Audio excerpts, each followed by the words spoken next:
میں نے جو کمزوری کی بات کی، کیا ہمارے جو پارلیمانی لوگ ہیں، فرض کرو ابھی بھی نیشنل پارٹی ہے، سب کا بول رہا ہوں، کسی ایک کی بات نہیں کر رہا ہوں، جو 80s کے دور میں گئے تھے ان لوگوں کو تصور کیا تھا کہ ہم اس حوالے سے جائیں گے کہ اپنی ننگ کا، اپنی ریسورسز کا، اپنی شناخت کی حفاظت کے لیے جائیں گے، اور آج اپنے ووٹروں کو بچانے کے لیے کام کر رہے ہیں۔ آج وہ نظریہ نہیں ہے جو پہلے تھا۔ اس وقت تو ایک بندہ الیکشن میں کھڑا ہوتا تھا، ڈاکٹر مالک سے بھی میں نے یہ کہا کہ اس وقت شاید اپنے فارم بھرے ہیں نہیں بھرے ہیں، تو باقی سارا خرچہ ورکروں نے کیے ہیں، عام لوگوں نے کیے تھے، موٹر سائیکل کا تیل ہو یا گاڑی کا ہو، سب کچھ ہو۔ ابھی جب تک آپ کے پاس 50 کروڑ نہ ہو آپ الیکشن نہیں لڑ سکتے۔ تو یہاں آیا بات، یعنی کہ وہ انٹرسٹ بدل گیا، پارلیمنٹ حاوی ہو گیا، اور اس حد تک حاوی ہو گیا کہ ہمارے اپنے لوگ نیشنل الیکشن پلان پہ دستخط کرتے ہیں۔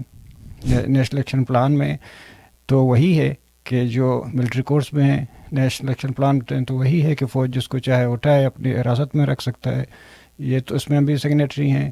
ابھی ثنا کے دور میں آرکیالوجی بھی بلڈوز ہو گیا، اور جیونی کا پانی کا مسئلہ آپ نے جب خود مثال دی، جو یاسمین شہید ہوا تھا 80s کے دہائی میں، ہم بچے تھے، تو آج بھی وہاں پانی نہیں ہے۔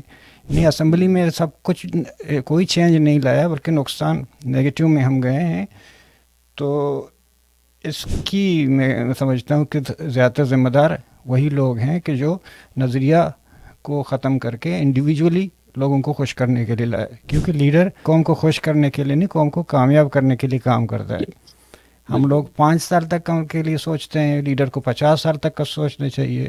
یہ چیزیں آئی ہیں، کیا اس میں یہ قوم پرست پارٹیاں ذمہ دار نہیں ہیں؟